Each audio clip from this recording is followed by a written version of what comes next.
Okay, hi, my name's Jenny, and I'm a student pharmacist from the University of Charleston. Hi, Jenny. My name is Israel Atchu. Nice to meet you. So what brings you to the pharmacy today? Well, I've been experiencing pain in my right ear, and I have excessive earwax. And I was hoping I can come by to see if I can get any medications, but there's so many choices. Yeah, well, I'm very sorry to hear about that. So do you have about 10 to 15 minutes that I could talk to you about some medications that I think might help you? Yeah, absolutely. That would be great. Okay, so before we start, is this medication, you said it's for you, correct? Yeah, it's for me. Okay, so can you tell me about, like, the symptoms? Like, what's it feel like? Every time I use a con swab to remove earwax, usually I feel pain in my right ear. And I always know that there's still earwax that I need to remove. Sure. Now, is it like a dull pain or is it a sharp pain? It's more like an ache. More like an ache? Okay. So have you had this problem in the past before, or is this the first time? Yeah, I've had it before. Last year, I had a lot of earwax, and I was able to remove it after 2 days of experiencing pain, and my condition got better. Okay. And it started on a Friday when I came back from my trip, and I experienced it again the next morning, and it's been curing for 3 days. So for about 3 days. Okay. So can you tell me, like, where you feel the pain, like, the most? I feel the pain in my right ear. In your right ear? Is it, like, on the outside of your ear? Does it feel like it's inside your ear? It's inside. Inside your ear? Okay. So is there anything that you do that makes the pain worse? Yeah, I use cotton swab to remove the earwax. And that makes it worse? Yes. Okay, so now is there anything that you do that makes it feel better? Yeah, my grandma told me that I should get a rag and put it on my ear, but my condition hasn't gotten any better. Hasn't gotten any better. Okay.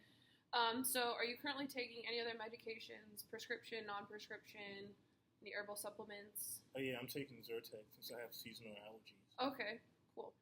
And so do you have any allergies to medications that you're aware of? No. No okay. No medication. And what about any chronic conditions that I should be aware of? No chronic conditions, just pain in the ear. Okay. So I have some thoughts about what could help you. Do you think you could follow a medication regimen for 4 days? Oh yeah, that would be good. Anything to improve my condition. Sure. Okay, so the medication that I think is best for you is called carbamide. Are you familiar with this? No, I don't know about the drug at all. Okay, so based on the information that you gave me, you've got some swelling in your ear, it's painful. So carbamide is an anti-inflammatory that will hopefully work to get rid of that excessive earwax and bring down the inflammation. So you're going to be using this twice a day. I would recommend in the morning and the evening just so you can remember to use it. You're going to take your right ear and you're going to pull it outward and upward and put between 5 to 10 drops in that ear. And it's really important that when you put the drops in there that you lay on your side, like lay on your left side, and let those drops sit for 15 minutes. And you might hear some crackling when that happens. It's totally normal. And then after the 15 minutes, you can take this syringe and fill it with lukewarm water and kind of gently irrigate the area. But make sure you don't put it all the way in the ear canal because that could cause further issues. Okay, that's so simple. Instructions are easy. And like I said, there's that crackling sound that may occur, so that's totally normal. Don't be alarmed if you hear that. Is a crackling sound a sign of any symptoms? No, the crackling sound is your earwax actually breaking up. So that earwax that you feel in there, that's what's going to be breaking up. Like I said, that's a normal reaction, but there is a possibility, although rare, of adverse reaction to this medicine, and those include local irrigation, skin rash, and super infection.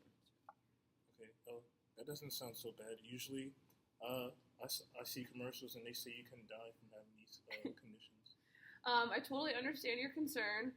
And all medications obviously have a potential to cause side effects. It is important to understand that there are certain signs of a more serious adverse effect. If you have anything like an allergic reaction to the medicine, have trouble breathing, swollen tongue, things like that, you want to call your doctor right away. Also, if it goes from that dull pain to a sharp pain, you're also going to want to go to your doctor right away because those are signs of a more serious reaction. Yeah. Okay, thanks for informing me about it. I hope I don't have these side effects while taking the medication. Absolutely. And since you're only taking Zyrtec, you can go ahead and continue taking that. That won't have any problem with what you're taking right now.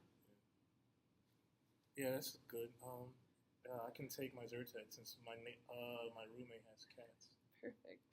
Okay, so now I told you how to take this medication. So it's important to know that if you miss a dose, you should not double up your doses. So if you forget to take one in the morning, don't take 2 doses at night. Just take that dose at night and then start again in the morning. Yeah, you don't have to worry about me. I won't forget at all. Okay, that's very good to hear. You also want to make sure you store this in a safe environment at room temperature. Protect it from light and heat. Also make sure it's in a safe place away from pets. Since you said you've got cats, you don't want them to obviously get into your drops. Yeah, I'll manage that. Okay. I would also recommend that you don't use the cotton swabs, since that can be an underlying cause of your impacted ear. So just in the future, don't use cotton swabs to clean your ear. You're just like my mother. She always tells me about it, but I never listen to her. Well, they do say moms know best. I would also recommend that while you're waiting the 15 minutes, you consciously think about how your ear is feeling, and kind of notice any signs if it's getting better or getting worse. Okay, that's a really good idea. Okay, so now that we've gone through all of this information, I've given you a ton of information, I want to make sure that you know how to take it. So can you kind of repeat to me how I told you to take these ear drops? Yeah, I'll recall what you said earlier. So you said I should take it twice a day, 5 to 10 drops. I'll lay down on the side of each ear and let the drops go down in each ear for 15 minutes. And after 15 minutes, I can use ear syringe to irrigate my ear. And if I don't experience any relief or my symptoms get worse, I'll just call a doctor. Correct. So, and you're only using that ear drops in your problem ear. You don't have to put them in both ears. So just that right ear that's bothering you. And yeah, you can only use this for 4 days. So after 4 days, you would need to stop using this and then go see your doctor. Right. So do you have any other questions for me today? No. Okay. Well, thank you for your help. Absolutely. Thank you for coming in to see me, and call me if you have any questions. All right. Woo. That was good.